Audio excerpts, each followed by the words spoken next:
नमस्कार दोस्तों क्या आप भी चाहते हैं कि आप अपने रिटायरमेंट के बाद किसी सुनहरे से बीच के किनारे हाथ में ड्रिंक लिए धीरे धीरे चुस्कियाँ ले रहे हो और ज़िंदगी यूं ही चलती रहे। दोस्तों ये वीडियो ध्यान से देखें क्योंकि आज हम बात करने वाले हैं नेशनल पेंशन स्कीम के बारे में। नेशनल पेंशन स्कीम जिसे हम शॉर्ट में NPS भी कहते हैं, जिसे गवर्नमेंट ऑफ इंडिया ने 2004 में लॉन्च किया था specifically for government employees, but government of India ने इसे 2009 में प्राइवेट एम्प्लॉयज़ या फिर नॉन सैलरीड एम्प्लॉयज़ के लिए भी ओपन कर दिया।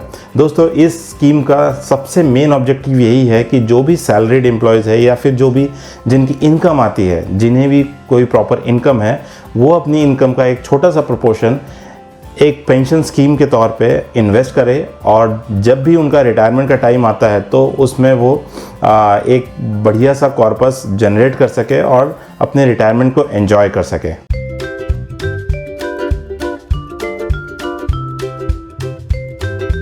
तो अगर हम NPS के कुछ बेनिफिट्स के बारे में बात करें तो इसमें सबसे पहला बेनिफिट आता है रेगुलेशन। जी हाँ दोस्तों, NPS PFRDA के अंदर रेगुलेट होता है। PFRDA मतलब आप ये कह सकते हैं पेंशन फंड रेगुलेटरी बॉडी, जो कि मिनिस्ट्री ऑफ फाइनेंस की एक सब ब्रांच है। वही ministry of finance government of India की एक सब ब्रांच है, जिस वजह से आप इंश्योर कर सकते हैं कि आपका जो भी पैसा है उसमें कम्प्लीटली ट्रांसपेरेंसी होती है। और सेकेंड एडवांटेज है वॉलंटरी।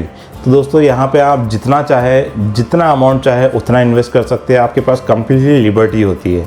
तो नेक्स्ट आता है फ्लेक्सिबिलिटी। दोस्तों NPS इतना फ्लेक्सिबल है कि आप जब चाहे तब अपना point of presence, fund manager या इन्वेस्टमेंट पैटर्न चेंज कर सकते हैं।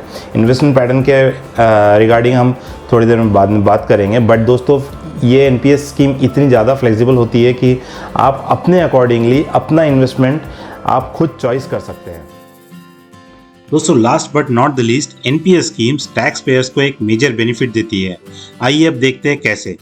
टैक्स पेयर्स 1.5 लाख ATCCD में क्लेम कर सकते हैं। इसके अलावा अगर आपका एम्प्लॉयर PFRDA से रजिस्टर्ड है तो आप अपने कॉर्पोरेट NPS में एनरोलमेंट करवा के अपने बेसिक्स का 10% डिडक्ट करवा सकते हैं, जिससे आपका टैक्सेबल इनकम कम दिखता है और साथ ही साथ आपका फाइनल टैक्स कम देना होता है। इतना ही नहीं दोस्तों, इसके अलावा आप सेपरेटली 50K का NPS में इन्वेस्ट कर सकते हैं, जो कि ATCCD 1B में कवर होता है। सो हुआ ना धमाकेदार बेनिफिट इन टैक्स।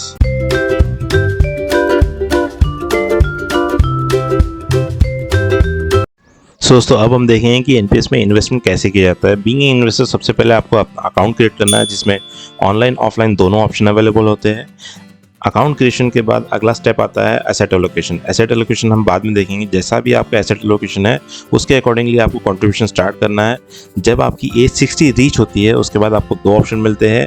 आप 60% लम सम विड्रॉल कर सकते हैं और साथ ही साथ बचा हुआ 40% में आप एन्युटी प्लान ले सकते हैं, जिसके अकॉर्डिंगली आपकी पेंशन शुरू हो जाती है।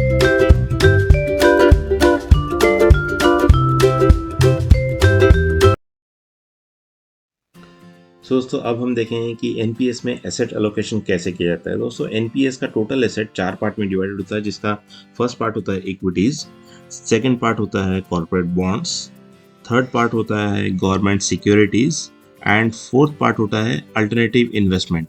सो दोस्तों ये चारों पार्ट का मिला के एक सिंगल बकेट में इन्वेस्टमेंट किया जाता है एंड देन उस सिंगल बकेट में आपके पास फुल फ्लेक्सिबिलिटी होती है। दैट मीन्स आप चाहे तो आपका पैसा ऑटो इन्वेस्टमेंट मोड में सेट कर सकते हैं या चाहे तो उसे एक्टिवली मतलब खुद मैनेज कर सकते हैं।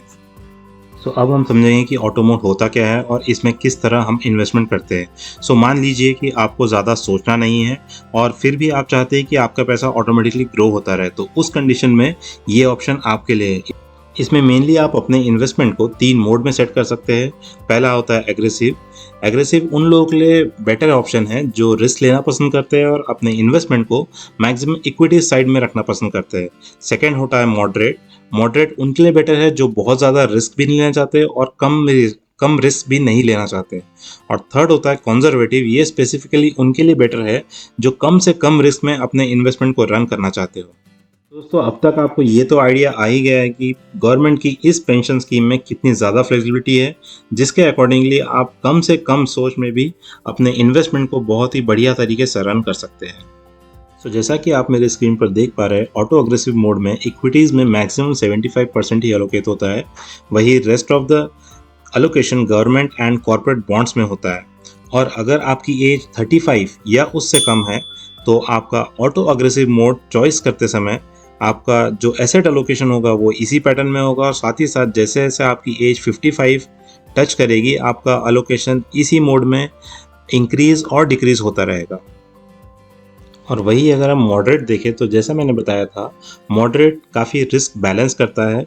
सो इसमें equities, government and corporate ratio 50:20:30 शुरू होकर 10:80:10 तक जाता है, जिसमें काफ़ी अच्छे से रिस्क आपका through out the year balance हो जाता है।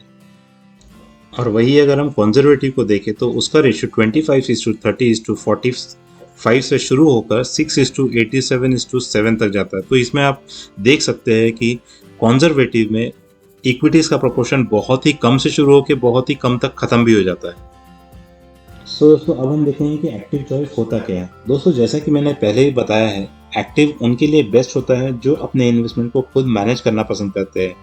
जी हाँ, यहाँ पे आपको फुल लिबर्टी होती है कि आप अपने हिसाब से अपने फंड को कम्प्लीटली मैनेज कर सकते हैं। हालांकि इसके कुछ लिमिटेशंस होते हैं, जैसा कि फॉर एग्जांपल आपके इक्विटीज़ में आप मैक्सिमम एलोकेशन 75% से ज़्यादा नहीं कर सकते, और साथ ही साथ 5% से ज़्यादा आप अल्टरनेटिव इन्वेस्टमेंट फंड्स में भी नहीं कर सकते।